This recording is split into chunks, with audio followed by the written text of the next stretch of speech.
Nino is live in YouTube right now. Hello. I'm live? Okay. Hello. Hello.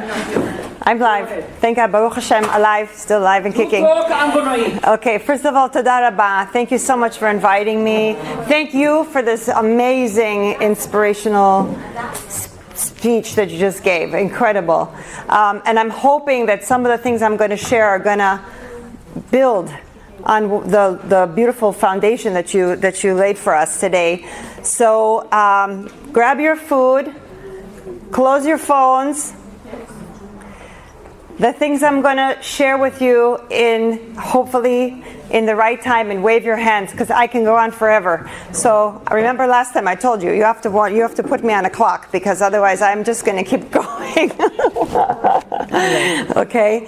So first of all, I have a new idea now, just hot off the press. Since I got here, I want everyone to think about what is going to be their new motto for the new year. So your art inspired me. I decided my new motto is going to be En Od Milvado for this coming year. That's going to be it. I'm going to look at this, Bezat Hashem, every day and remind myself, En Od Milvado. This is this is it. Right there, En Od Milvado. So I'm hoping that everything I'm speaking about tonight, you take it from the understanding. Some of the things I'm going to say are a little bit hard. Now, not in a standpoint of hard on you, hard just to hear because of the topic. So the topic that I was asked by the Rabbanit to speak about is forgiveness. Okay, forgiveness. Falling into the category most likely of tshuva, but specifically on this nikuda, on this point of forgiving and asking for forgiveness. Because we know this is the time in the year before Rosh Hashanah, and ladies, 2 weeks. That's it. It's shocking. We need to start planning menus. 2 weeks till Rosh Hashanah, 2 weeks. 2 more weeks to capitalize HaMelech Basadeh, to capitalize on the fact that Hashem is reaching out to us. He's so close. He's here. He's wanting to help us. Okay? So we have this window of time that every day ticks by, and we have to maximize every second. And the older I get, the more I realize that those moments are flying. They're flying by, and the next thing we know, we're going to stand in front of the judge. And there will be a judgment. And Be'ezat Hashem, that it should be favorable for everyone, for all of us, for all of Am Yisrael.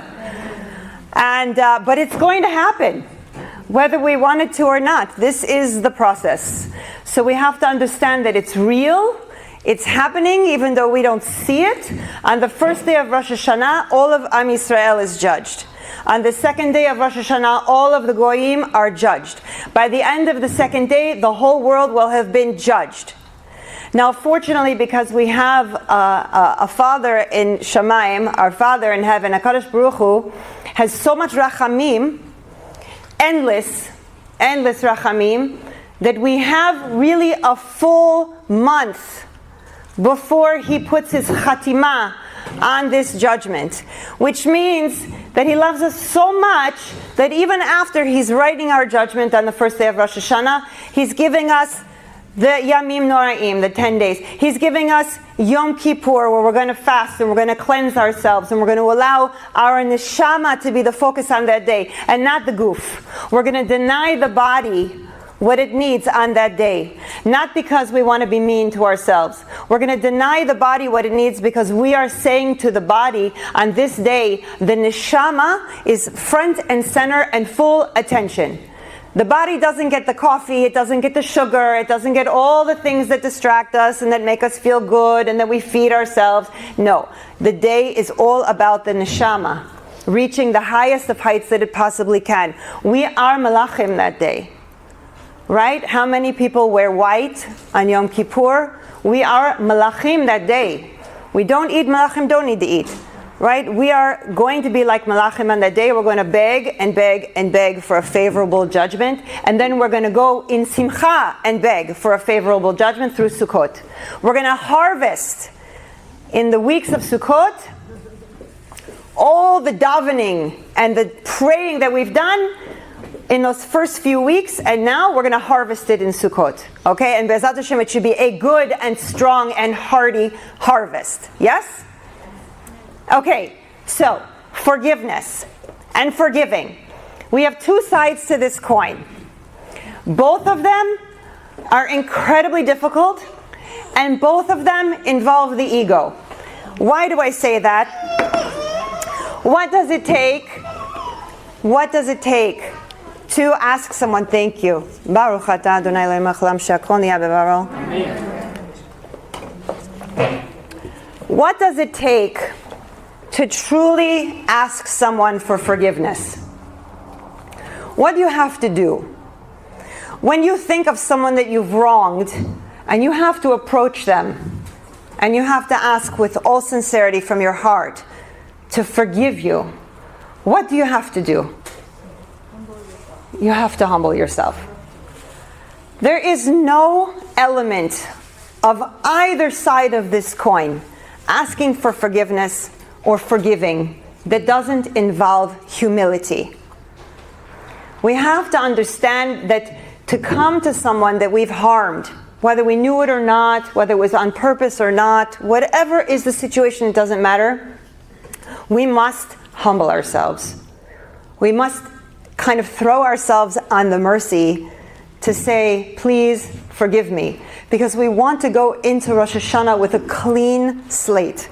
And I think it's one of the most difficult parts of preparation for Rosh Hashanah is this element of forgiveness. But I believe it's quite possibly one of the most important. Now, something that the Rabbanit said that really touches on something I learned just today as I was researching for this topic is that in order for us to begin this process of forgiveness, we must start by forgiving ourselves. And I never thought about it before like that. I never thought about the fact that in order to have the capacity to ask for forgiveness or to forgive, someone comes to us and says, will you please forgive me for XYZ? A person who wants to be filled with rachamim and who is desiring for someone else to have rachamim on them, to forgive them, has to be able to forgive themselves. You have to start there. That is really the ground zero. It's the foundational piece for this thing called forgiveness. We have to forgive ourselves, like the Rabbanit said, we did 22 hours instead of 24. We slept through davening. We didn't do this. We took something upon ourselves. We didn't quite make it all the way through. We have to forgive ourselves for those things because we are not robots. We are children of a Kadosh Baruch Hu. We are children. And we would never look at our child and not forgive them because, they tied the shoe wrong. They forgot to put the plate into the sink. They didn't put the laundry in the basket. Whatever is the thing. I really have a hard time believing if you love your child that you're not going to find some way inside of yourself to forgive them, right? It's the same thing with the Kadosh Baruch Hu. We are His children. And so we have to start here. We have to start inside. We have to learn how to forgive ourselves, and we have to congratulate ourselves for our successes, the things we took upon ourselves last year, if we were successful, and we have to forgive ourselves. I have been struggling with Kriyat Shema Lamita. I want so much to take this on for myself. Of course, everything, it's Bli Neder, you say Bli Neder. I have every good intention every single night to do the whole Shema Lamita. And maybe I'm like batting a 50% average. I don't even know. Because a lot of times I'm already on the pillow and I'm already halfway out and I remember and I sit up real quick and I cover my eye and I say Shema and I say, please Hashem, accept my Shema. I don't have it in me to do the whole, what can I do? What can I do? At the beginning, I was so upset with myself. What? You should be able to do this. It's not so difficult. It's not even so long. It's 5 minutes. Just do it. It's so important. You're going to have better dreams. You're going to have this. You're going to have shmirah. You're going to have all these things. Okay, it is what it is. So here's where we have to begin in this conversation about forgiveness. Is we have to start with having some rachamim on ourselves and forgive ourselves for the things that we didn't quite make the grade of what we were hoping to achieve. Not to say we shouldn't keep the bar high and still aim high and still want to grow, but to not beat ourselves up over the fact that we didn't quite make it there. Just keep going. Lo levater. We don't give up. We keep going, keep going, keep going. Whatever it is we want to take on, we just keep going. We keep pushing forward day by day by day. Now, how do we ask for forgiveness? I want to give you nuts and bolts. Mamash, you can walk from here now, tonight, and you're going to know how to ask for forgiveness. I'm not saying it's going to be easy. Just because I give you some tools doesn't mean it's going to be easy. But you're going to have to dig deep and humble yourself and really take to heart what it means to ask somebody for forgiveness. Now, if we had more time, I would take you into a whole thing. I would make you hold a pen and a paper, and I would make you literally write down the names of people you have wronged. Okay? That would be the process I would walk you through. And I encourage you on your own time and in your own way. If you really want to do this and you really want to go into Rosh Hashanah having sincerely gone through this process of exploring asking for forgiveness, then you would sit and really make cheshbon nefesh. Who did I touch in a bad way? Who did I leave? Who did I impact in a bad way? You know, who did I hurt? Who did I was insensitive with? Who did I say I would do something, I didn't do it? Who did I intentionally hurt? Who did I make a nasty comment? Who did I speak lashon hara about? Okay, so again, in that point, I'll do a little sidetrack when it comes to lashon hara. The person might not know you spoke lashon hara about them. You still need to ask forgiveness, not necessarily to them, but to HaKadosh Baruch Hu. And then you have to make tshuva on it and not do it again. Right? That's the key here. It's one thing to ask forgiveness, but then you have to add the element of tshuva, which means you stop doing what you were doing. Whatever you're asking for forgiveness for. Okay, so let's go through the steps. So the first thing, in asking someone for forgiveness, you must take responsibility. You have to own what you did. I was insensitive. I was careless. I did not keep my word. Whatever it was that you did, you have to own it. Okay? You have to say, no excuses, no excuses. This is something I did. It's mine. I take ownership of it. Okay? This is number one. Number two is you have to show remorse. Remorse means that you are very sorry, sincerely and truly.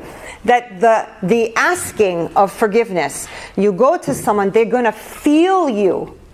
Not just that you're giving lip service and you're saying, I have to say I'm sorry because Rosh Hashanah is coming and I don't want to get punished in Shemayim and I don't want to have a bad judgment, so I'm asking you for sorry.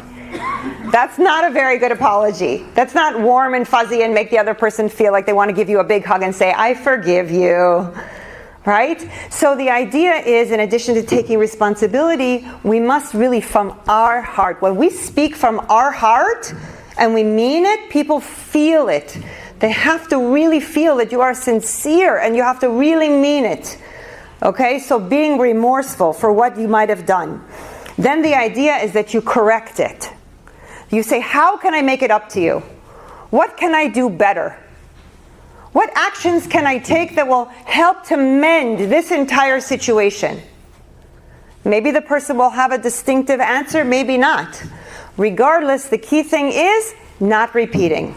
You cannot make the same mistake over. If you're going to go through this process, you have to know with conviction, I did this thing, I'm asking for forgiveness, I'm going to do whatever I can to mend it, and I'm not going to repeat it. To the best of my ability, I will make sure to do the best I can not to repeat the same mistake.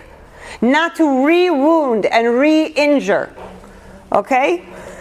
And then, so this is the final thing. So the whole idea of doing tshuva is that you're not repeating it. So, this is especially true when it comes to other people. It's also true when it comes to HaKadosh Baruch Hu. If you take upon yourself and you're standing in Rosh Hashanah and you're davening, please Hashem, this whole laundry list of things that we're asking for forgiveness. Let's say one of them is lashon hara, and you say, please Hashem, forgive me, I spoke lashon hara, I did this, I did that, 25, 30, 50 things that we say in the davening. But then, 2 weeks after Rosh Hashanah, you're back at it. It's not so sincere. It's not a sign of growth. So if you want to really grow, you want to really take yourself up to new levels, the diligence and the vigilance after the fact is what's really going to send you flying in your levels. Is that you're going to take to heart and make sure. I remember sitting in my Shabbos table one time. I had, been really trying to focus on not speaking Lashon Hara, and some people came over and they sat down, and all of a sudden it was a question of, so-and-so and so-and-so. And I thought to myself, what am I going to do? Because here I'm in the process of trying to fix and clean and not be a part of that, and I don't want to offend the people, but it's at my Shabbos table and I can't be a part of this, and I don't want to get up, and I was like having this whole conversation in my head, what do I do? And in the end, I basically looked at my husband and totally changed. It wasn't my husband who was speaking, it was other people, but I completely changed the conversation. I just literally, it was like not related. I was like, what did you say you learned about the Parsha today? You said something so amazing. And he just looked at me and I go, what was it that you said? And he goes, oh yeah, he picked up on my cue, you know what I mean? And so I thought, okay, and it worked. It really, really worked. It was like just a complete redirection, and the whole thing shifted, and all of the Lashon Hara stopped, and I was like, phew, okay? So we have to be creative, we have to be creative, but nonetheless not to give up, lo levater. Right? So to stay true to what it is you're trying to work on and find ways to do it, but without insulting other people and so on and so forth. Anyone want to add to this about the idea of asking for forgiveness? I have a question. Please. What if you're on the phone and you don't want to dismiss, talking to them, and you don't want to have a white lie and say, look, I have to go, or I have another line? Here's what you do. Hello? Hello? But I don't want to dismiss. Can you hear me? Hello? I'll call you back. I can't hear you. Click. I've done it 100 times. It works amazingly. It works really, really good. No joke. I'm not kidding. And then you call back, I don't know what happened. The phone just totally was like, I couldn't hear you. Anyway, listen, I got to run. I have a meeting. I have to go. I have to take my kid. We'll catch up later. I'll catch you later. Done. By the next time, they're going to already forget what they wanted to tell you. No, you have to listen to me. It's so important. It's the truth. Sometimes the mitzvah listen to him. Sometimes what? The mitzvah to listen. Well, I don't know about that. I don't know about that. So, you have, like I said, creativity. That's the best way to handle those kinds of things. Yes? What if you can't tell if they're actually saying Lashon Hara or not? What if it's they need help they need help with someone, let's say, they need help with their kid, and so they're saying she's weak at this, she's weak at that. How do you know if that's Lashon Hara or not? So I would say a few different things. It depends on if you're a friend, like a close friend, and you're being a sounding board. Maybe there's a way that a person could share something with you without sharing the name of who they're referring to. That would be fine. If it's about their own child and they're really seeking advice because you're the mother of 10 children and you've been through it, and they're a new mom and they're asking, so that also I don't think that would fall under a category of Lashon Hara that's really looking for help. If you're sitting in front of your therapist and you're telling them something and it's all confidential and it's in the confines of trying to figure out how best to navigate some difficult situation for your life, that's also considered to be acceptable. If you're talking to your Rav, there are certain conversations that are privileged between, let's say, husband and wife, so you have to begin to really learn the halachot about Lashon Hara. The Chafetz Chaim, it's the number one stop to start learning that, that's to go to the bookstore. Chafetz Chaim, he's the master about Lashon Hara and Lashon HaKodesh, and making sure that how you're speaking is appropriate. There's a beautiful set of his books that it's like you read. It's a very small thing, and it's like a daily. It takes literally a minute to read it every day, and it's going over all the halachot about Lashon Hara. So if that's something that's close to your heart and you want to learn more about, maybe that's a beautiful thing to take on for Rosh Hashanah, is to start, learning about halachot Lashon Hara. So there's a lot of ways, to learn about it. If somebody tell you Lashon Hara, you can tell her I'm sorry, I cannot hear, or Can you stop her or no? Yeah, of course you can. But I would do it, I always believe in trying to do things in as most of a loving way as possible.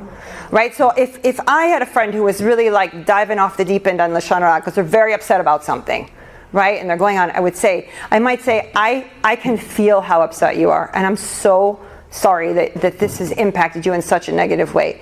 If there's any way I can help you to feel better, I'm more than happy to do that. But I can't listen to the stories about this person. You know what I'm saying? Like, empathize. Obviously, if they're very upset, empathize. Maybe you want to talk to your Rav, maybe you want to talk to your therapist, or you know what I'm saying? Like, so with all these kinds of things, there's a certain sensitivity that we have to have, because it's very easy to come with the hammer. That's a very easy thing to do. The harder thing to do is to come at it with some element of sensitivity and creativity to be able to stick to what you're working on and not hurting somebody else in the meantime. You know? Any other questions? Good? Yes?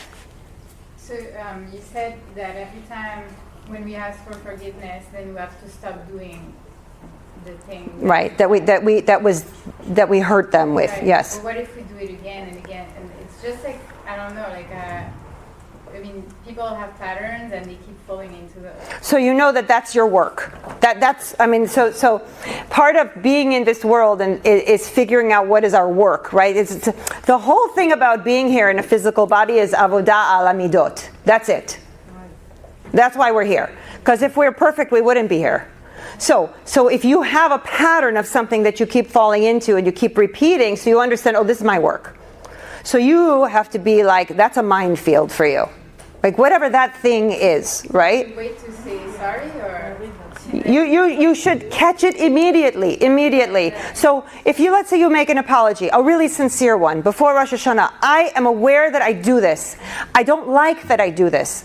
I'm sorry that when I do this, it hurts you. I'm asking you to please be patient with me while I work on myself. And if I do it again, and I'm going to do everything in my power not to, I ask for you already in ahead of time, please forgive me, point it out to me that I'm doing it, and I will continue to work on myself. That's an apology. Right? I mean, I don't know who would not accept that. You're throwing yourself on the ground and saying, I am not perfect, and I know I'm not perfect, but I love you and I want to be in your life, and I don't want to hurt you. And I'm aware that I do. So please be patient with me. I'm going to do everything I can. Make sense? Sigal, you had something? No, what about if somebody did wrong to you? Oh, we're going to get there. And you forgive them, Uh-huh. but it's one thing to forgive, but it's another thing you forgive mostly for yourself. I mean, for your own self of comfort. Yes. To live with yourself with what happened. Yeah, you can't forget it though.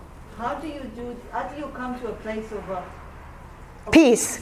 Okay, so why don't we go there? That's actually, see, I know her a long time. She already reads my mind. She knows what's coming. Okay, so any other questions though about this topic of asking for forgiveness? It is also asking for yourself. Yes, exactly. That's where you're starting. That's why I'm saying you have to start there, asking yourself for forgiveness, and knowing that we're not perfect.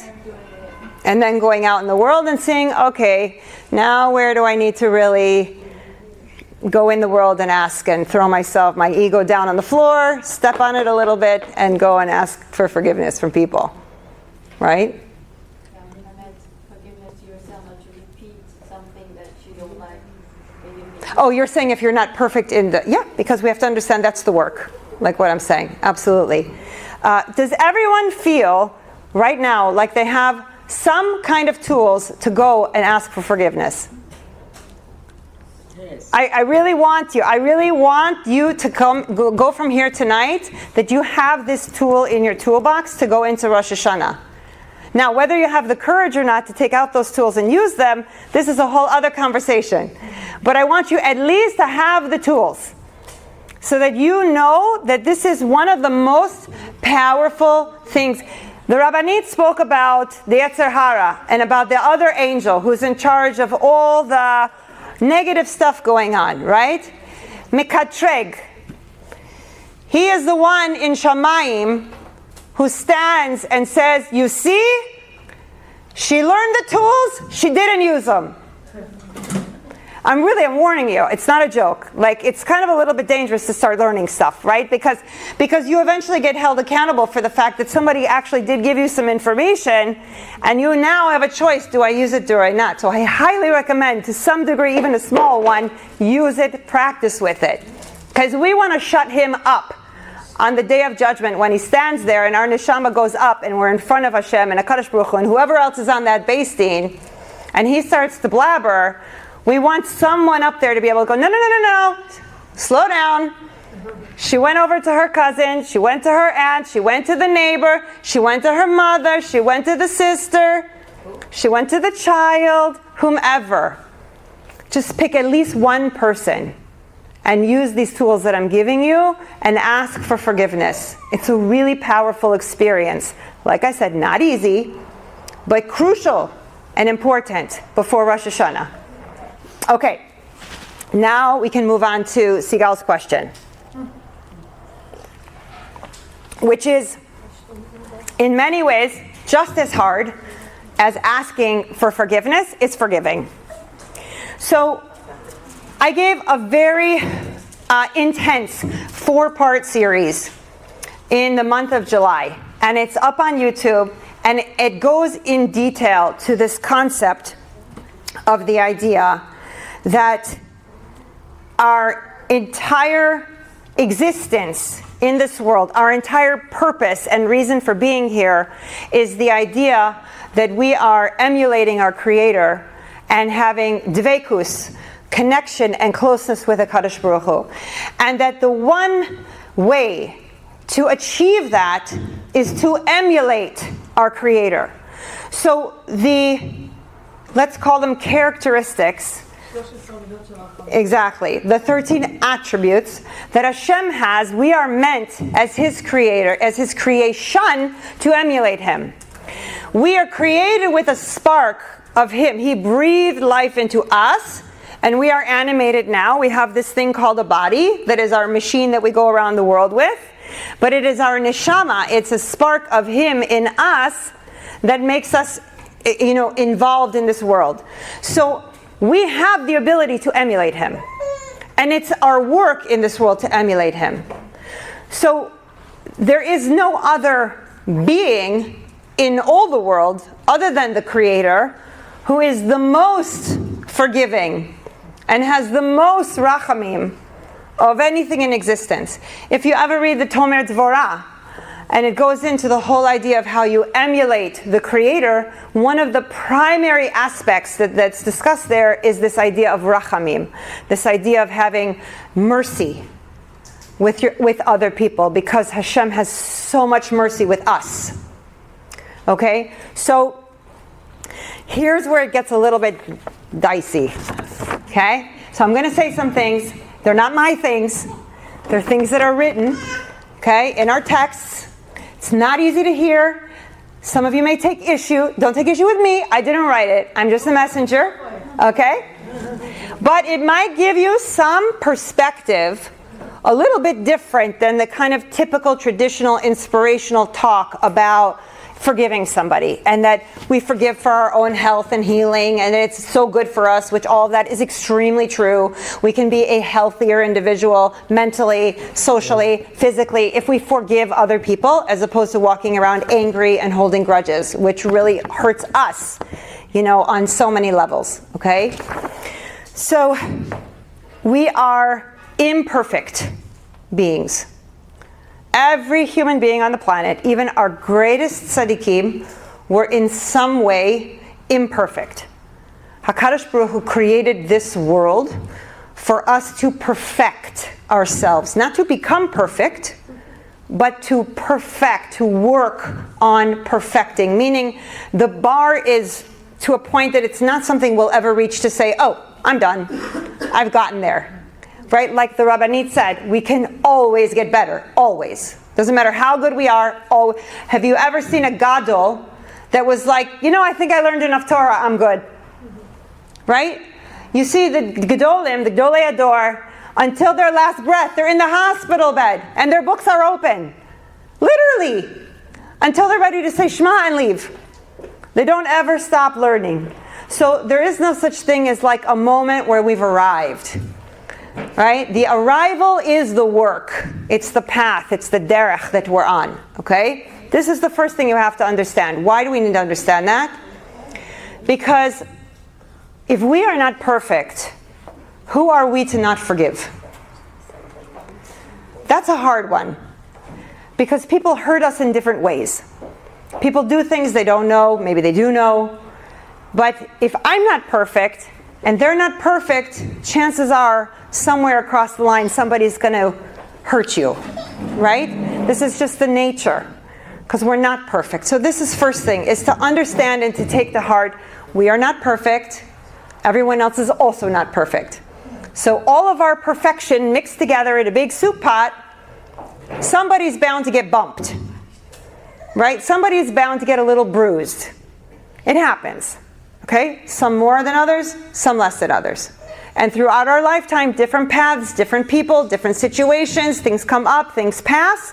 This is the way of life. Okay? That's the first thing.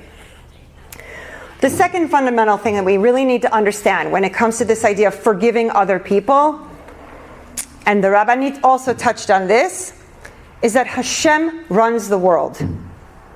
And nothing happens, nothing, without His permission. Without His hashgacha pratit, nothing.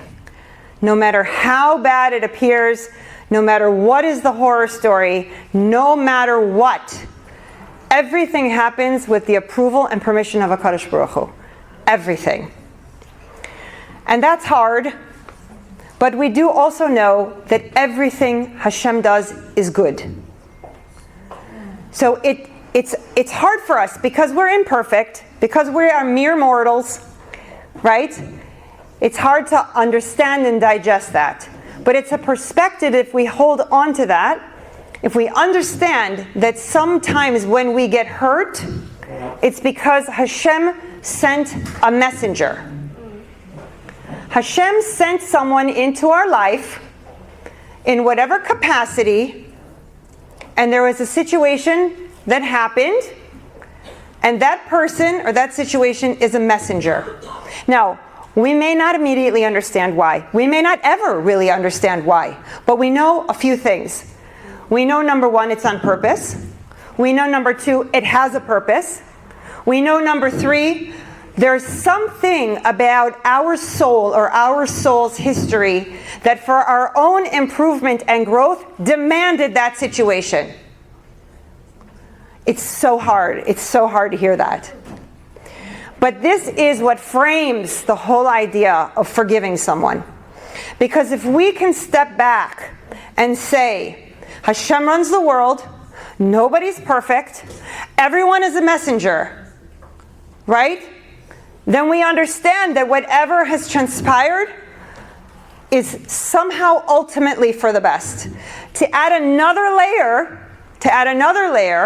and this is foreign to some people, more known to others, is the idea of Gilgulim, the fact that we reincarnate, the fact that we have already had experiences with the people around us. In some other lifetime, we were probably all sitting together in a room somewhere, doing something, who knows what. And so we don't know what we need to make amends for from previous lifetimes. And we don't understand what the relationships might have been in previous lifetimes. And that adds a whole other layer of confusion for us. Because we say, I'm a good person. I don't deserve that. If something happened, there's a reason. So, what do we do with that information? And there's really only one thing to do with that information. Is every time something happens that does not feel good and does not look good, we have to use our intellect to override that emotional switch to say everything Hashem does is on purpose and for my good. That's number one, intellectual thought. And the second thing is to stand back and to say, as much as this hurts, as much as this pains me, how do I grow from this? How do I learn from this? If you can do that, it opens the gateways to be able to begin to forgive people. Because suddenly an event that seems like it was just between you and this other person takes on a whole other scope of meaning. Again, I am not saying anything is easy of what I'm talking about right now. But it is emes. It is written in our texts. It is written in many different places. And we all understand HaKadosh Baruch Hu runs the world. En od milvado. En od milvado. Okay? So that means that every single thing that happens to us, every single thing said to us, every single thing we hear, even by accident, every single thing we witness is on purpose. I used the example when I gave a shiur a couple weeks ago. It has something to do with fixing. It has something to do with the tikkun. It absolutely does. And there's no escaping. So the sooner you open yourself to these ideas, the faster your process will be. And to understand that you can't run from it. Because we have only so many breaths. God willing, ad mea v'esrim, right? We have only so many breaths. And if we don't do it in this time, we're going to come back again. We're going to face the same situation. Do you ever notice how things come back repeatedly sometimes in your life? It's because you didn't nail it the first time. And Hashem's going, okay, she didn't quite get it that time. I'm going to send it now through this person. Okay, almost, not quite, now this person. Right? And He'll continue to give you opportunity after opportunity to fix it. And you know what? You know how you know you fixed it? It's not coming back. It doesn't come back. It's finished. Nigmar sipur. Right? You did it. You cleaned it. Whatever it was, you cleaned it. I'll share a very personal story. My husband and my daughter from my first marriage, she was 4 when I got married to my husband. So a stepfather, right? They had a difficult relationship. Now, my daughter is amazing, and my husband's amazing. So I say, why is it that 2 amazing people that I love can't just get along? I don't see why not. That seems very reasonable to me, right? So this is going on for a little bit of time. She's getting older, 5, 6, 7, 8, 9, 10, 11, teen years. Okay? And we're still a little bit rocky. Okay. So I finally say to myself, you know what? This is not about this lifetime. This is not about this lifetime. I would bet dollars to donuts she was his daughter in a previous lifetime and something was messed up and they're back again to try to figure it out with a little bit of a different dynamic. So now he's the stepfather instead of the father and they got to figure it out. And I ran this by one Rav that I know and he said, bingo. He said, let it play out. The work is theirs to do. You just keep loving both of them. So that's what I did. You know, you do Sheilad Rav, you listen. I just kept loving both of them. This one would have a hard time. I'd say, you know what? They love you. Everything's fine. I would just try to play the peacemaker, you know. Let me tell you what happened this past week. My daughter now left to go to the East Coast to study in a program in Baltimore. So she's already 19 and a half, right? So they've been together already since she's 4. And it's a stepfather, stepdaughter relationship. So there's no hugging, there's no, you know, it's not his daughter. We stand outside, the car is ready, her luggage is in the car. He comes out, she's standing there, I'm hugging her, her siblings are hugging her, I love you, travel well, Nisiya Tova. My husband comes out, he stands there, and she stands in front of him, they're maybe 2 feet apart, and they look each other, and he says, I love you. And she says, I love you too. And to me, I was like, tikkun complete. It was a long ride. It was a bumpy road. But there had been apologies along the way. There had been healing along the way. And it was a definitive moment before she goes to this next chapter of her life that impacted the whole family in a beautiful way before Rosh Hashanah. You know, this is really what it means to do the work. This is what it means to forgive. and to ask for forgiveness. And I saw it firsthand in that relationship as it played out over the course of many years. So we don't understand why these things come to us. We don't understand necessarily what's the history. If there's something that just seems completely out of left field and you can't figure out because nothing happened in this lifetime that seems like it's causing this strife, maybe it's not from this lifetime.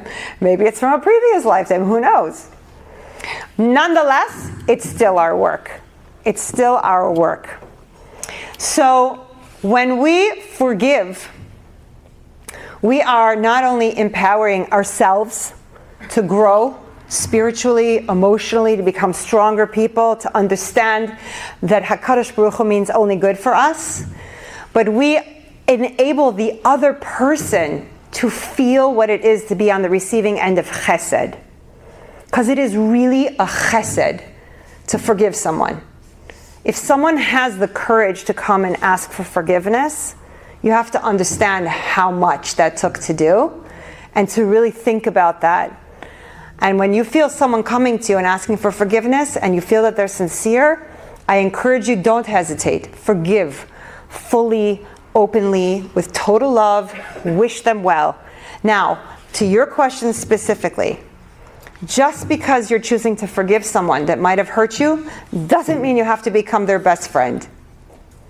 Doesn't mean you have to start going for coffee. Doesn't mean you have to start having them actively in your life, because there are people... Somebody very, very close. Okay, so this is different. Maybe you want to go to coffee with them. I'm saying there are people who have tachlis really, really difficult situations. The things that I'm saying right now, I'm sure are falling on some ears and going, oh, no, I don't buy that. Because there are some really difficult situations people have gone through in their lives, traumas, abuses, accidents, things like that are really serious and really big. And the things I'm saying are difficult, you know? So I want to reiterate that just because you forgive doesn't mean they have to be an active part of your daily life. You forgive to the point that you can be at peace, rodef shalom. So this already you win. And for that matter, they win too if they really make tshuva. Yeah? But what about if they don't come and ask for forgiveness? Okay, great question. So she's saying, what if they don't come and ask for forgiveness? You can forgive them anyway. Yeah. You 100% can do it. It doesn't have to be waiting for them to come to you. In fact, I think that's an excellent exercise as well before Rosh Hashanah, is to go through and see, who do I want to forgive? Who do I want to say, machul, machul, machul. Clean slate, I'm forgiving them. Regardless of whether they come to me or not, I'm already good. If they come to you, bonus. But you've already kind of just cleaned your heart, you know, and made it clean. Yes? Do you believe that a person can forgive without processing the event, like getting connected to his emotions and, validate his feelings and... Okay, so the question is, do I believe that someone can forgive without processing what happened to them and validating those things? So I'll say yes, it is possible, but there's a caveat to that. And that is that if you're going to try to forgive by just shoving it in your subconscious and saying, I don't want to deal with that, that's not a healthy way to do it. Right? If you can come to a place of forgiving in some type of a process that's going to be obviously much more healthy, but depending on the situation, I don't necessarily feel someone needs to be in therapy for 5 years in order to get to a place of forgiving. But the healthiest way is to do it so that you have processed something that you feel like you're relieved of it. Not that you're just putting it out of your head and saying, I forgive because I don't want to think about it anymore.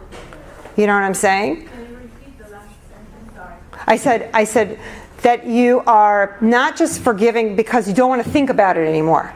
You're forgiving because you want to be free from it. You want to have it off of you, and you want to let it go and not sit in your cells. Does that make sense? Yes.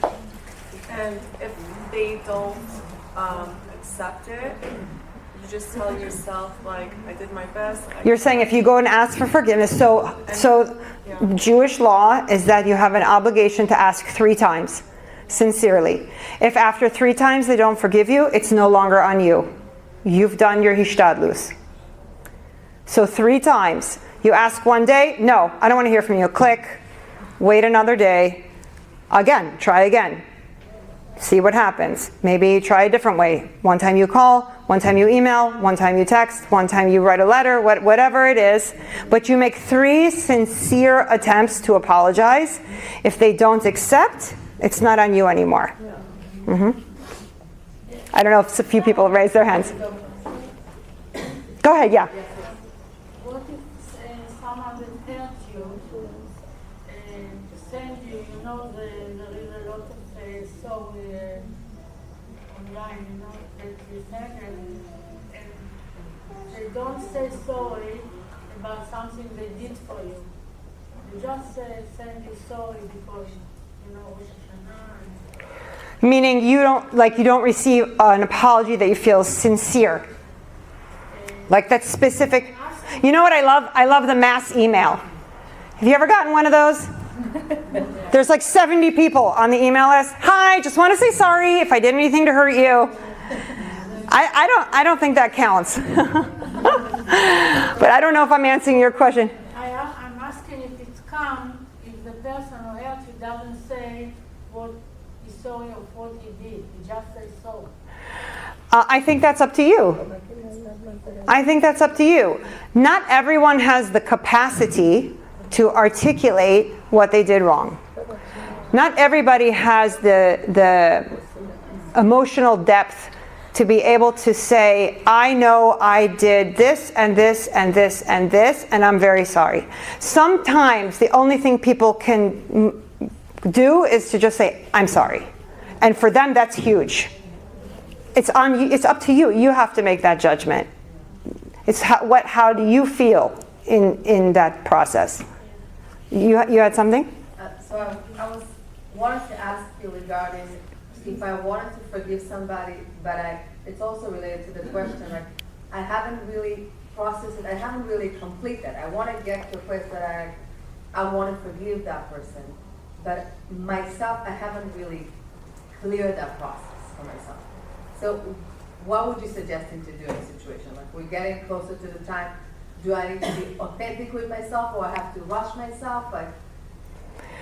Okay, first of all, there's no rules about what you have to do, right? This is really a very personal process, okay? So I would say sometimes if we're going to wait till we fully process something, it could take years before we're willing to really fully forgive somebody, right? Exactly. However, I'll give you an example of a situation that might touch what you're saying. So I know of a young woman and a young man who were engaged to be married. Okay? And the young woman called off the engagement. Okay? She had legitimate reasons. And obviously that's very hurtful. And there is a process that usually Rebbeim will walk the couple through if something like that happens, where they're providing each other with a forgiveness letter almost, that is saying, I forgive you and I wish for you to move on, and they do it with each other like that, and it is a sincere process. It's not just about, I can tell you that in that situation, for example, because both people want to move on, right? They both want to go now back dating and they want to find, so in that case, I know she gave the forgiveness letter, and she meant it. She meant sincerely that she wants the best for him. But it took her time after that before she started dating, meaning she finished her process with him. It was no longer about him. It was now about her going through whatever she felt she needed to go through to identify what was it about me that pulled me into that relationship. What was it about me and my perception of what was going on that led to this happening. So she forgave him sincerely, but she went on her own to process, meaning she didn't feel like she had to do that and then turn around and forgive him. So I think it's kind of, again, very personal, but I don't think it's very clear. It has to be this or it has to be that. It really is depending on where you're holding. I always say the best is to forgive. And then if that means you got to a point where you can forgive genuinely, not fake, genuinely, and then continue in your process, this is great. Because now you leave the person, it's not about them anymore. Whatever they did, they can't undo. You know, that it exists. It's part of history now, and it exists. We can't change it. So it's all about what is your perception of how to move forward, is how I would say. Any other? Yes? I don't know where you said this, but if someone hurt you deeply, are you supposed to go to them and tell them that they did? You can. I would say that it depends on the nature of the relationship. If they did it, especially not meaning, like if you believe fully that they didn't do it and they meant, like, I would say, let me tell you where that's very valid, where that's necessary is in marriage, is in a marriage. If one partner got hurt by the other partner, and the intention is to want to grow and build the marriage long term, so then there will have to be some process that takes place for the one person to be able to express what was done that hurt them. Because to have something like that repeatedly done in a marriage, it's not sustainable. So in that case, you would want to find some kind of productive way to bring it to the attention of the partner. Maybe they're not even aware that they're doing it. And then by bringing it to the awareness of saying, you know, it really hurts me when you speak to me like that. It really hurts me when you do X, Y, Z. Now you're giving them an opportunity to change. And you're bringing it to their awareness. That's a lot of what takes place when you go to couples therapy, is bringing all of those kinds of sore spots to light so that people can work on fixing them. And what a shame you don't do it anymore. You are amazing. Oh, you're so sweet. You're one of the kind. Thank you. So I would say it really depends on the nature of the relationship. You know, if it's someone you love, you really love them, and they're a sibling, a best friend, you know, a parent even. Although parents are tricky, you have to know the halachot about how to approach a parent. This is very tricky. You have to be careful. But if it's someone that you love, and you know you love them and you want them in your life, and you want to invest in that relationship, so then it's good. It's good to, in a kind and gentle way, bring it to the person's attention to say, this is really hurting me. When you do this, this really hurts. And if you love each other, you don't want to hurt somebody that you love. Most normal people don't want to hurt people that they love. So if that's going on and you bring it to their attention, most likely they're going to want to change. And they're not going to want to do it. Or what might happen, and you'll be shocked, is you tell them, you know, when you do this, it hurts. And they might say, I'm really glad you came to me because I want you to know that also when you do this, this really hurts me. And I'm doing that because I feel like I'm lashing out because I don't like when you do that. And you might even not even know that you're actually a part of a dynamic that's going back and forth. So now you've opened it up to heal, to change it and to heal it, to cleanse it. You know? Any other questions about that? Okay, so already, like I said, I could go on. Well, we're done.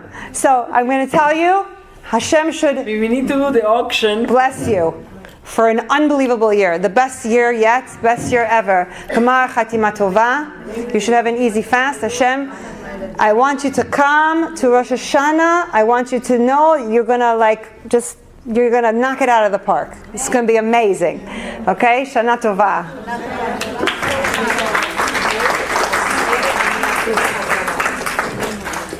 Thank you very much, Dr. Mia Ozer.